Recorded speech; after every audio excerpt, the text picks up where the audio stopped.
Hello everyone. Science fiction മൂവികൾ ഇഷ്ടമുള്ളവർ തീർച്ചയായും കണ്ടിരിക്കേണ്ട ഒരു ചൈനീസ് സയൻസ് ഫിക്ഷൻ മൂവിയാണ് 2019 ഇറങ്ങിയിട്ടുള്ള ദ വാൻഡറിംഗ് എർത്ത് എന്ന് പറയുന്ന മൂവി. നമ്മുടെ സൂര്യന്റെ കോറിലുള്ള ഇന്ധനം ഇനിയുള്ള 500 കോടി വർഷങ്ങൾക്കുള്ളിൽ തീർന്നു പോകും. അപ്പോൾ സൂര്യൻ അവശേഷിക്കുന്ന ഹീലിയം ഇന്ധനമായിട്ട് ഉപയോഗിക്കാൻ തുടങ്ങും. അതിന്റെ ഫലമായി സൂര്യൻ വികസിക്കുകയും ഒരു റെഡ് ജയന്റ് അഥവാ ഒരു ചുവന്ന ഭീമനായിട്ട് മാറുകയും ചെയ്യും. അങ്ങനെ വലിപ്പം വെക്കുമ്പോൾ സൂര്യൻ നമ്മുടെ സോളാർ സിസ്റ്റത്തിലുള്ള ഏകദേശം എല്ലാ ഗ്രഹങ്ങളെയും നശിപ്പിക്കും. അതിൽ നമ്മുടെ ഭൂമിയും ഉൾപ്പെടുന്നുണ്ടല്ലോ. അപ്പോൾ മനുഷ്യരെല്ലാവരും കൂടി ചേർന്നിട്ട് ഈ ഒരു വിപത്ത് സംഭവിക്കാതിരിക്കാനായി ഭൂമിയെ ഈ ഒരു സൂര്യനിൽ നിന്നും ഏകദേശം 4.2 പ്രകാശവർഷം അകലെയുള്ള ആൽഫ സെന്റോറി എന്ന് പറയുന്ന മറ്റൊരു സ്റ്റാർ സിസ്റ്റത്തിലോട്ട് കൊണ്ടുപോകാൻ ശ്രമിക്കുന്നതാണ് ഈ മൂവിയുടെ പ്ലോട്ട്. അപ്പോൾ ഇതിന്റെ ഇടയിലായിട്ട് ഒരുപാട് ത്രില്ലടിപ്പിക്കുന്നതും കണ്ടുകൊണ്ടിരിക്കുന്ന പ്രേക്ഷകരുടെ കണ്ണ് നനയിപ്പിക്കുന്നതുമായിട്ടുള്ള സംഭവ വികാസങ്ങൾ നടക്കുന്നുണ്ട്. അപ്പോൾ ഭൂമിയിലെ മനുഷ്യരെല്ലാം ചേർന്ന് ഭൂമിയെ ആൽഫ സെന്ററിയിലോട്ട് എത്തിക്കുമോ അതോ അവരുടെ ശ്രമം പരാജയപ്പെട്ടു പോകുമോ എന്നെല്ലാം തുടർന്ന് നമുക്ക് കഥയിൽ കണ്ടറിയാം. അപ്പോൾ ഒട്ടും സമയം കളയാതെ നമുക്ക് മൂവിയിലോട്ട് പോകാം. കഥ തുടങ്ങുന്നത് 2061 ഇപ്പോൾ ഭൂമിയിൽ പലതരത്തിലുള്ള അനിഷ്ട സംഭവങ്ങൾ നടന്നുകൊണ്ടിരിക്കുകയാണ്. ആഗോള താപനവും ഭൂമി കുലുക്കവും വെള്ളപ്പൊക്കവും മനുഷ്യജീവന്റെ നിലനിൽപ്പിന് തന്നെ ഭീഷണി സൃഷ്ടിച്ചുകൊണ്ടിരിക്കുകയാണ്. ആദ്യമൊന്നും മനുഷ്യർ അതത്ര കാര്യമായൊന്നും എടുത്തില്ല. എന്നാൽ 500 കോടി വർഷങ്ങൾക്കു ശേഷം റെഡ് ജയന്റ് ആകും എന്ന് കരുതിയിരുന്ന സൂര്യൻ അപ്രതീക്ഷിതമായി വികസിക്കാൻ തുടങ്ങിയിരിക്കുന്നു. പ്രശ്നം ഗുരുതരമായി മാറുകയാണ്. ഇനിയും 100 വർഷങ്ങൾക്കുള്ളിൽ സൂര്യൻ ഭൂമിയെ വിഴുങ്ങും. ഈ ഒരു വിപത്ത് മുന്നിൽ കണ്ട ലോകരാഷ്ട്രങ്ങളെല്ലാം കൂടി ഒരുമിച്ച് യുണൈറ്റഡ് എർത്ത് ഗവൺമെന്റ് എന്ന പേരിൽ ഒരു പുതിയ ഭരണകൂടം രൂപീകരിക്കുന്നു. അതായത് ഭൂമിയിൽ എല്ലാവർക്കുമായി ഒരൊറ്റ ഭരണകൂടം.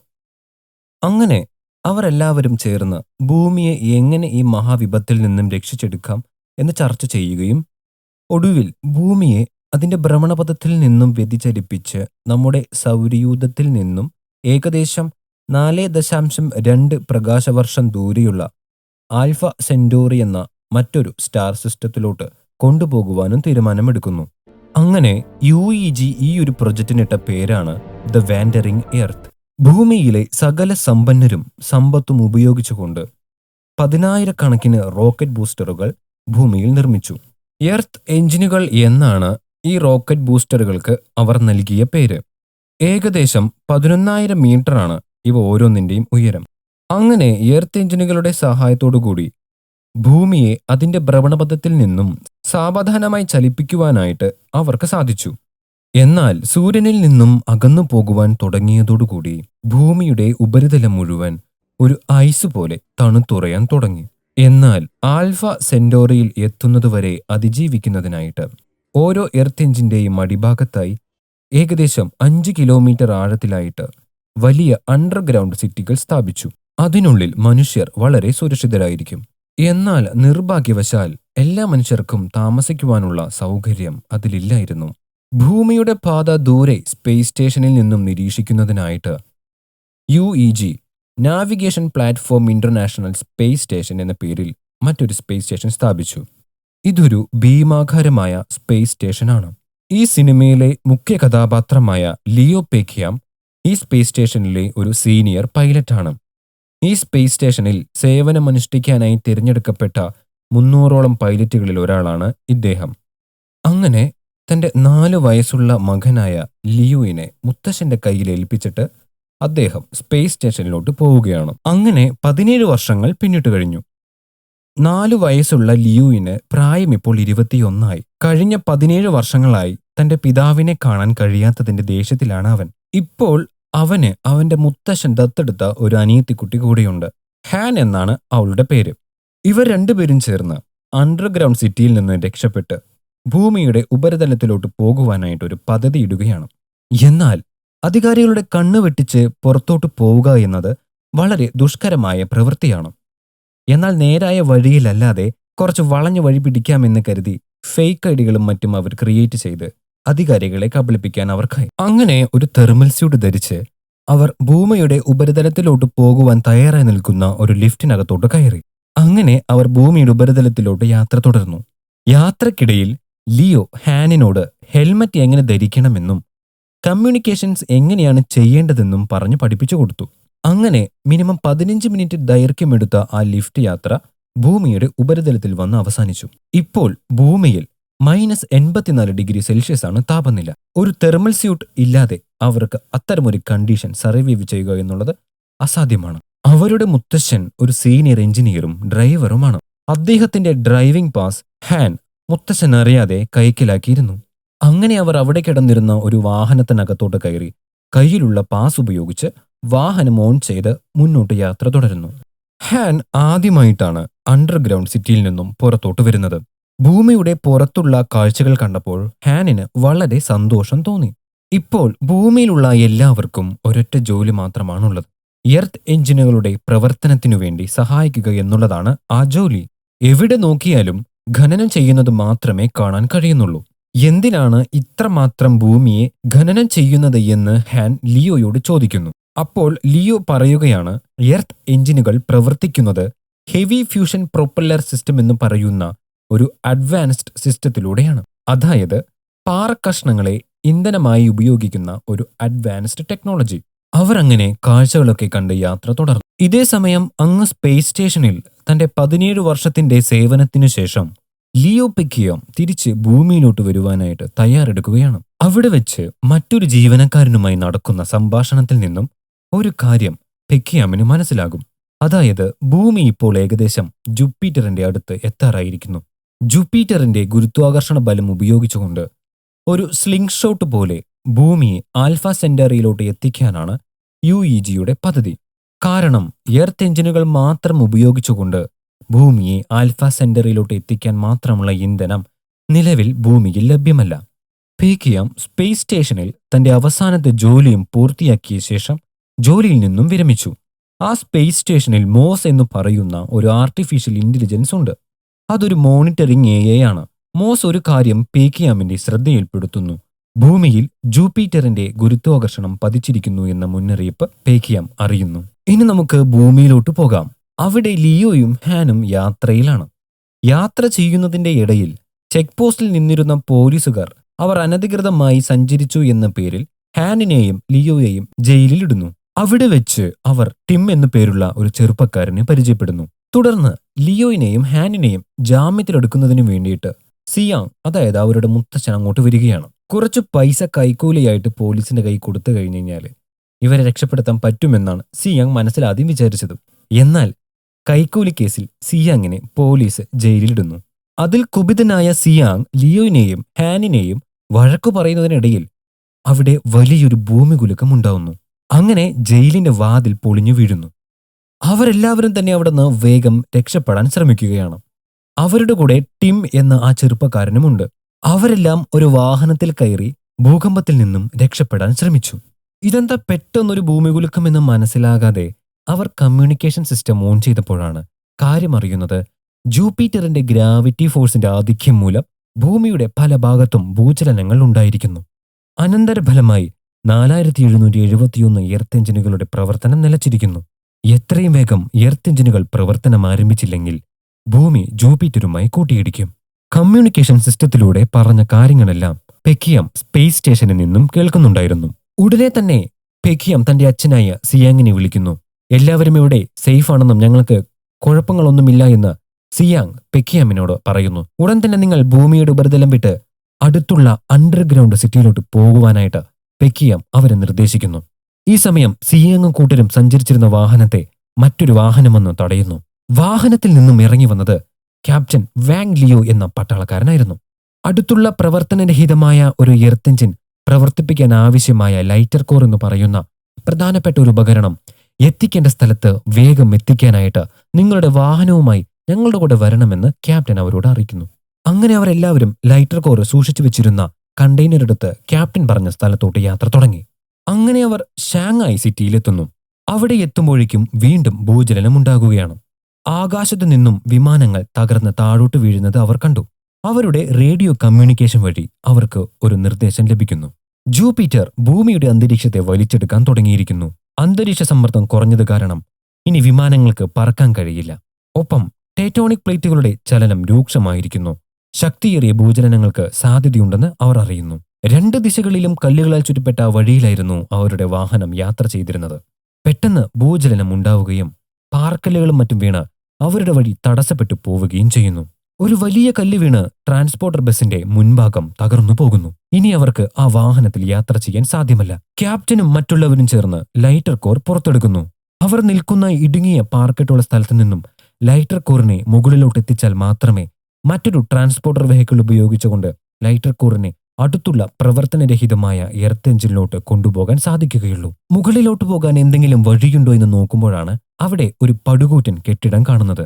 അവരെല്ലാവരും ചേർന്ന് ആ കെട്ടിടത്തിനുള്ളിലെ ലിഫ്റ്റ് ഉപയോഗിച്ചുകൊണ്ട് ലൈറ്റർ കോറിനെ മുകളിലെത്തിക്കുന്നു.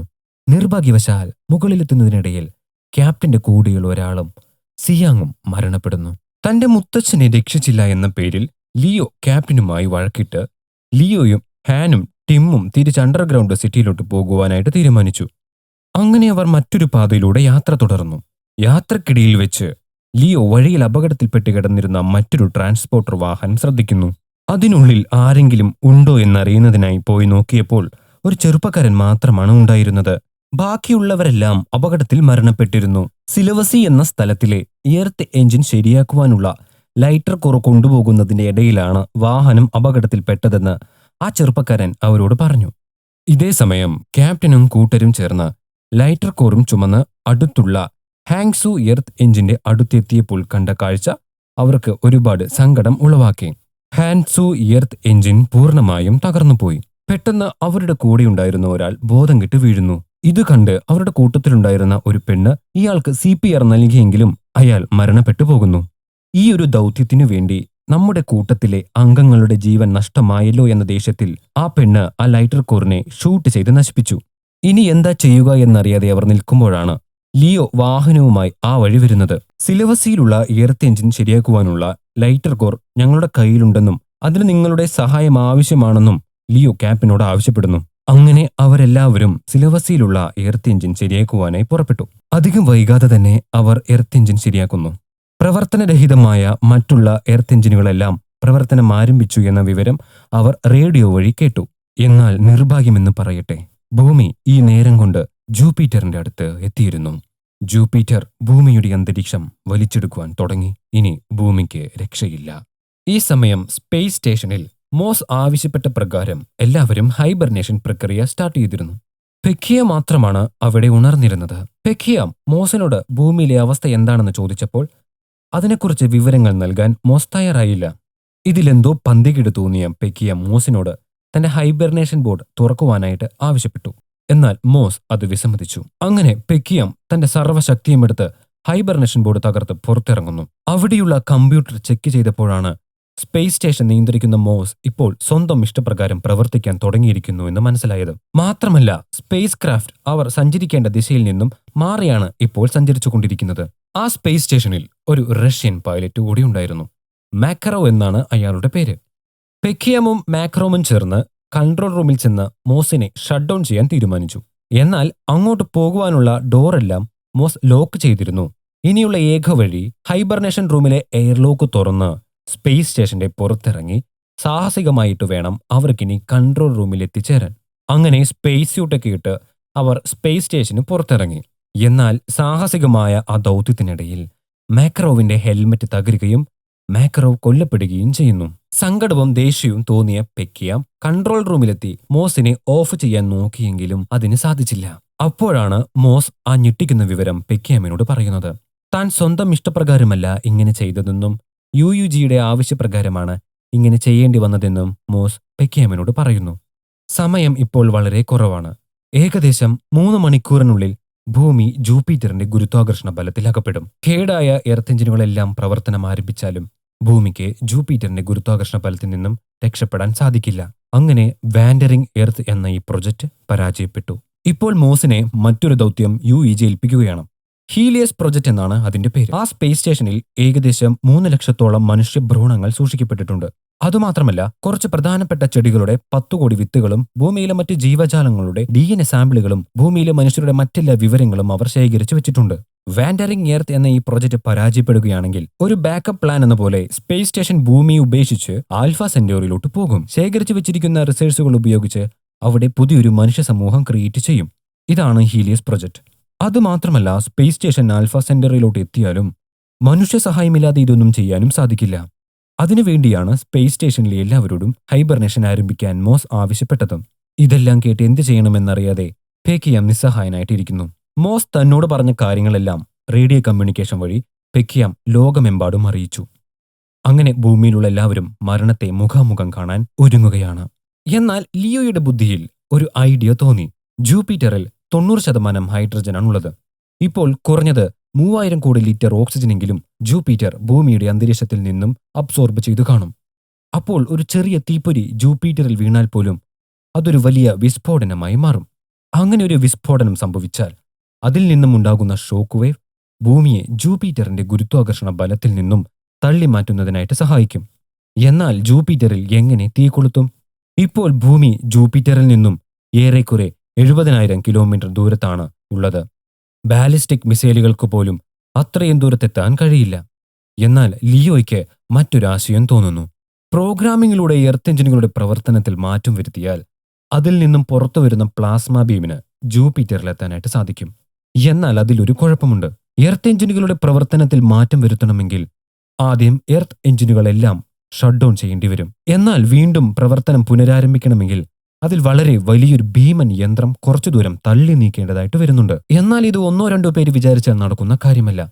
ഇതിന് ഒരുപാട് ആൾക്കാരുടെ സഹായം വേണം. ഇത് ഭൂമിയെ രക്ഷിക്കാനുള്ള അവസാനത്തെ ശ്രമമാണെന്നും ഇതിന് ഒരുപാട് പേരുടെ ആവശ്യമുണ്ടെന്നും എന്റെ സന്ദേശം കേൾക്കുന്നവർ കഴിയുമെങ്കിൽ ഞങ്ങളെ സഹായിക്കാനായിട്ട് വരണമെന്നും റേഡിയോ കമ്മ്യൂണിക്കേഷൻ വഴി ഹാൻ അറിയിക്കുന്നു. ഇത് കേട്ട് ഒരുപാട് പേർ അവരെ സഹായിക്കാനായിട്ട് എത്തുന്നു.